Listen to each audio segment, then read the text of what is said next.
எல்லோருக்கும் நமஸ்காரம். இன்னைக்கு நம்ம பார்க்க போகிறது தி ஜானகிராமன் அவர்களுடைய ஒரு சிறுகதை ஜீவனாம்சம். இது 1950 அமுத சுரபியில் தீபாவளி மலரில் தான் போட்டுட்டா. நிச்சயமாக அதுக்கு முன்னாடி பப்ளிஷ் ஆகிருக்கணும். அந்த சார்ந்து இங்கே நம்ம பார்க்க போகிறோம். தி ஜானகிராமன் அவர்களின் ஜீவனாம்சம். புருஷனுக்கும் பொண்டாட்டிக்கும் சண்டை, ஓயாத சண்டை. ஏண்டா இந்த ரெண்டையும் குடி வைத்து விட்டோம் என்று ஆகிவிட்டது. குடி 8 மாதம் ஆகவில்லை, அதற்குள் எத்தனை சண்டை. சண்டையோட இலக்கணம் என்ன? 2 எதிரிகளும் அடித்துக்கொள்ள வேண்டும். பார்ப்பவர்களுக்கு அதுதான் பாங்காக இருக்கிறது, கணிசமாகவும் இருக்கிறது. இந்த சண்டை அப்படி இல்லை. புருஷங்காரன் தான் தொம்முன்னு அவளை உப்பு சுமந்த கழுத சாத்துற மாதிரி சாத்தி கொண்டிருந்தான். அந்த பெண் பொறுத்து பார்த்து விட்டு கடைசியில் தாங்க முடியாமல் ஊளையிடும். பெண் பிள்ளை அழும்போது மட்டும் இந்த மனதில் எவ்வளவு வேதனை, எவ்வளவு கலக்கம் புரள்கிறது. எழுந்து போய் ஒரே வெட்டாக அந்த பயலை வெட்டி விடலாம் போல தோன்றும். இரக்கத்தை தட்டி எழுப்புகின்ற சண்டையா?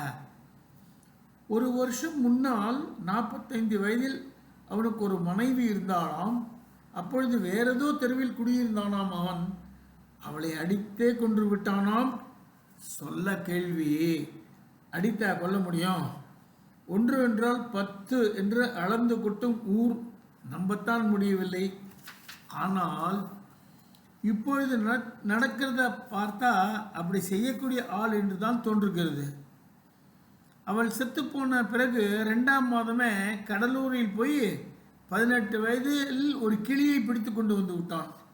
எங்கள் வீட்டுக்கு குடி வரும்போது 2 பெண்கள் அவனுடன் வந்தார்கள். முன்னால் அவனுடைய பெண்கள் நினைத்து கொண்டிருந்தேன். சற்று கழித்து தான் 1 பெண் 1 பெண்டாட்டி என்று கேட்டதும் அடப்பாவே என்று பதறாமல் இருக்க முடியவில்லை. பெண், அதாவது பொண்டாட்டி, நல்ல உயரம், சற்று உருண்டையான முகம், நல்ல சிவப்பு என்று சொல்லக்கூடிய நிறம்தான். பின்னலை பார்த்தேன். அகலமாக மொத்தமாக நீண்டு முதுகில் புரண்டு கொண்டிருந்தது.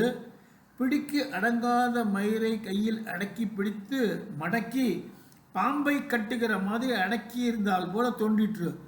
கன்னம், கழுத்து, கால் 3ம் ஒரு கோடு கூட இல்லாமல் வழவழவென்றும் மஞ்சளும் வெள்ளையுமாக பொன் விழா வீசிக்கொண்டிருந்தது.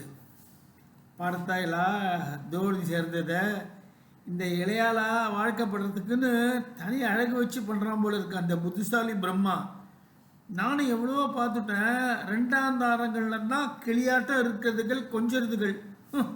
எல்லாத்துக்கும் அதிர்ஷ்டம் வேண்டாமா என்றால் எனக்கு வாழ்க்கைப்பட்டவள். சொன்னதை கொஞ்சம் விஷம சிரிப்போடு தான் சொன்னாள். அவள் அந்த பெண் அதிர்ஷ்டத்தை பற்றி சொல்லவில்லை. அவளே கருப்பு, சுமார்தான்.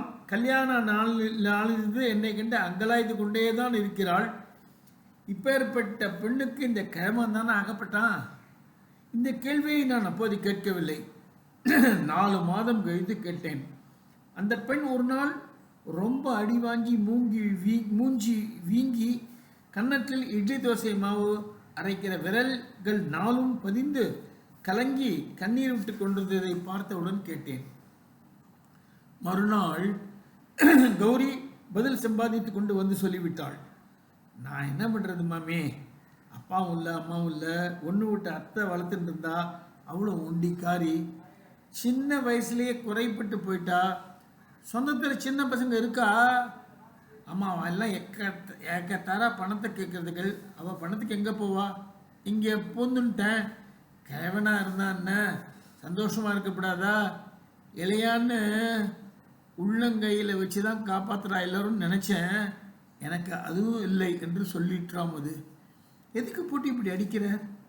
ஒரு காரணமும் இல்லை. கிழமை பொண்டாட்டி சின்ன பொண்ணாக இருந்தால் சந்தேகம் வருது, வேற என்ன என்று சுருக்கமாக சொல்லிவிட்டாள் அந்த பெண்.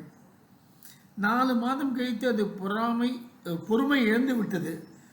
வேறு ஒன்றும் இல்லாவிட்டாலும் வயிறாவது நிறைய வேண்டும். அதற்கும் நாதி இல்லை. உப்பு, புளி, அரிசி ஒன்றும் வேலைக்கு வாங்கி போடுவதில்லை. பாதி நாள் அரிசி இராது, இல்லாவிட்டால் மிளகாய் புளி இராது. அநேகமாக ஒரு நாள் விட்டு ஒரு நாள் ஒருவேளை சாப்பாடு தான் அந்த பெண்ணுக்கு. 3 நாள் கறி குழம்பு ஒன்றும் இல்லாமல் வெறும் வறட்டு சோற்றை நீர் மோற்றை ஊற்றி தின்றால் அது யாரால முடியும்?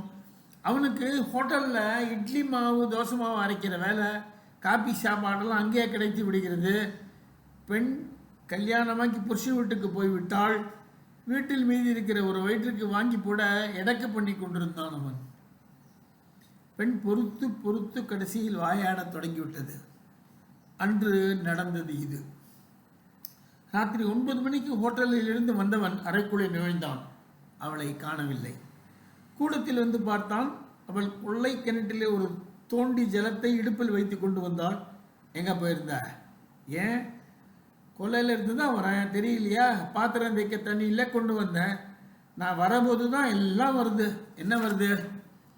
தண்ணி தீர்ந்து போகிறது, உனக்கு இருமல் வருது, எச்சல் துப்பு வருது, கொல்லையில் போய் துப்ப போகிற. நீங்கள் வரப்போகிறேன்னு தெரிஞ்சால் அந்த இருமல் எச்சல் எல்லாம் தானே அடங்கி விடும். தண்ணியும் கொஞ்சம் நாள் இருப்போமேன்னு அப்புறம் தீர்ந்து போயிடலாமேன்னு இருக்கும். இன்றைக்கி என்னமோ தெரியல போல் இருக்கிறதுக்கு. என்ன அந்த கொல்லையில் வச்சுருக்கோம் தெரியல.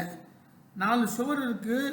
கிணத்தை சுற்றி கொல்லை கதவியும் 6 மணிக்கே பூட்டிட்டா வீட்டுக்காரா. அங்கே என்ன இருக்க போகிறது? பெண் உறக்கவே பதில் சொல்லி கொண்டிருந்தது. பலே என்று எனக்குள்ளே சொல்லிக் கொண்டேன். சற்று கழித்து விக்கல், விம்மல், முனகல், நிசப்தம். நானும் தூங்க நாழி பிடித்தது. அந்த பொண்ணு வெளியிலே வாசலில் கூட போகிறதில்ல, சாதுவாக இருக்கு. இப்படி போட்டு சாத்திரானே பாவி, இப்படியா கொண்டு ஒரு பொண்ணை குழியில் தள்ளுவா? பெத்தவாளும் போயிட்டாலும் வளர்த்தவளுக்கு கொஞ்சம் கூட புத்திராதா என்று கௌரி மறுநாளைக்கு சாயந்தரம் சொன்னாள். நான் பேசவில்லை. இன்னைக்கு மத்தியானம் அந்த பொண்ணு ஏதோ புஸ்தகம் வச்சுட்டு படுத்துட்ட வாக்கில் வாசிச்சுட்டு இருந்துதான். திடீர்னு வந்துட்டோம் நான் கிழமை. உடனே ஏதோ இருமுறா போல நைஸாக திரும்பி அவன் கண்ணில் படாதபடி தலைமாட்ட இருந்த மரப்பட்டியில் போட்டு விட்டுதான் மது. என்ன பண்ணிட்டு இருந்த? குறுக்கு கேள்வி போட்டான் அவன். ஒன்றுமில்லையே, வெறும் தானே படுத்துட்டு இருந்தேன் என்று சொல்லித்தது. நீ ஒன்றும் பண்ணலை? ஒன்றுமே பண்ணலை. நிஜமா ஒன்றும் பண்ணலை? நிஜமா என்று கேட்டுக்கொண்டே அவளை நெருங்கி கொண்டே சுவத்து மூளை வரையில் போனாளாம். அப்புறம் தலைமயிரை உடும்பு மாதிரி பிடித்து இழுத்து கொண்டு அந்த பெட்டி புஸ்தகத்தை காண்பித்து, இது என்ன ஒன்றுமே பண்ணலையே என்று மூஞ்சி முறையெல்லாம் அடித்து நொறுக்கிவிட்டாங்க. அப்படி என்ன பார்க்கக்கூடாத புஸ்தகத்தை வச்சு வாசிந்தாவ? ஏதோ கதை புஸ்தகம் ஏதா இருந்தால் என்ன? புஸ்தகமாக படிக்கப்படாதுன்னா புஸ்தகம் படிக்கப்படாதா? ஆமாம், பெண்களை படிக்க வச்சா கள்ள புருஷனுக்கு லெட்டர் எழுதுவாங்கன்னு எங்கள் பாட்டி நாளில் சொல்கிற வழக்கம். இந்த கிழமை அதையே நினச்சிட்டு தான் அப்படி சொல்கிறது. ஆச்சரியமாக இருக்க. புஸ்தகம் படிக்கப்படாதா? அதுக்கும் பொழுது போகலை. ஏதாவது புஸ்தகம் இருக்குமான்னு கேட்டது, கொடுத்தது தப்பாக போயிடுது. அதுதான் அவன் மனசு இப்படி இருந்துடப்படாதோ. எதுக்காக படிக்கிறது? ஐயோ, அது கல்யாணமானதிலிருந்தே படிக்கிறத நிறுத்திவிடுத்தான். கல்யாணமான உடனே புஸ்தகம் படிக்கப்படாதுன்னு கண்டிப்பாக சொல்லிவிட்டானா. அதுவும் சிவனேன்னு புஸ்தகத்தை வரலாறு தொடலை. இன்னைக்கு என்னமோ கொஞ்சம் நிம்மதியாக இருக்கணும்னு படித்தா தேவையில்ல போல இருக்குன்னு கேட்டது, கொடுத்தேன். மத்தியானமே வராதவன் திடீர்னு இன்னைக்கு வந்து தொலைஞ்சான். எதுக்கு வந்தான்? ஒரு காரியமும் இல்லை, சும்மா ஓனம் திடீர்னு வருது. என்ன செய்கிறா, எங்கே நிற்கிறா, யாரோட பேசியிருக்கான்னு பார்க்கறதுக்காக தான். அது அதிர்ஷ்டம். இன்னைக்கு அந்த புஸ்தகத்தை வச்சு படிச்சிருந்தது. அதுவும் அதிர்ஷ்டக்கட்ட பளிச்சுன்னு அழகு வச்சுட்டு இப்படியா அடியும் உதையும் வாங்கும். இந்த பண்ணை கூப்பிட, அதோட எனக்கு 2 வார்த்தை பேசணும் போல இருக்கின்றேன். அது இல்லை, ஹோட்டல் முதலாளி சம்சாரம் வந்து கூப்பிட்டு கொண்டு போயிருக்கிறா. அப்பலாம் ஆகிடணும்னு அது தாங்கிட்டு கடைசியில் முதலாளி பொண்டாட்டியாச்சுன்னு தடை சொல்லாமல் முடியாமல் போயிருக்கு.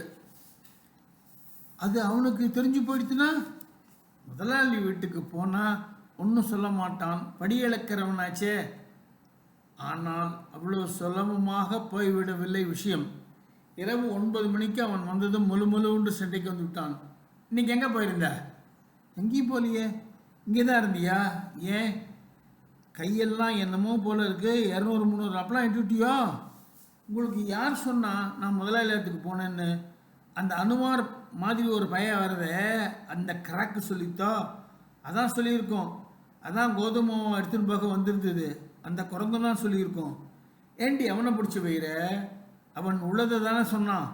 அவன் உங்கள் சிஐடியாக்கும் முதலாளிக்கு வேலைக்காரியா நீ?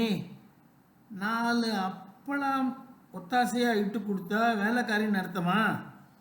இதெல்லாம் என்ன பேச்சு? மனுஷா கூட வேண்டாமா நமக்கு? முன்னாடி எங்கேயும் போகல நீ சொன்ன. நீங்கள் சிஐடி வச்சு தெரிஞ்சுட்டேன்னு தெரிஞ்சால் உண்மையை சொல்லியிருப்பேன்.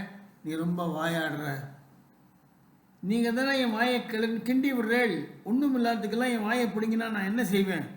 உடனே வழக்கம் போல் அந்த வாயில் ஒரு அடி விழுந்தது.